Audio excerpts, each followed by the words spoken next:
Dr. Oh Han, President Yoon Suk-yeol cited two cases of Chinese nationals using drones to possibly spy U.S. aircraft carriers and the National Intelligence Service. How would the United States respond to such allegations? Does the United States also have concerns over Chinese malicious expansion of influence? Yes, I'll come back to China in just a second if I could, but let me also comment on this issue of outreach to North Korea by a future progressive government and perhaps by Donald Trump.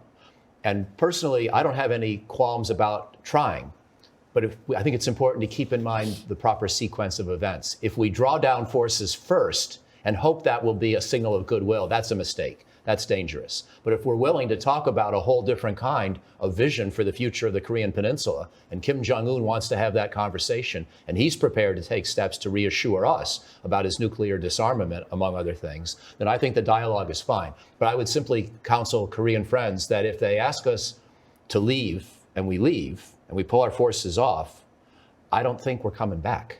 So I don't think you can take the gamble. And then when the crisis occurs, then ask the United States to change its mind. The whole reason we stayed after the Korean War was so that the United States and the Republic of Korea could together build robust defense that would serve to prevent another war.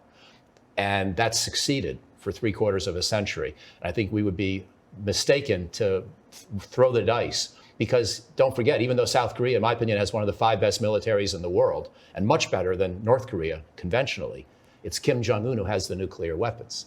So if we leave, we're no longer committed. Kim Jong-un may try to use nuclear bluster or brinkmanship to force some kind of concessions from South Korea. And then South Korea is all on its own. Someday it could have its own arsenal. I don't really favor that, but I would understand it. But in the short term, it would not. So we got to be very careful about the sequence by which we make any big new outreach efforts. That would just be a point I would want to emphasize.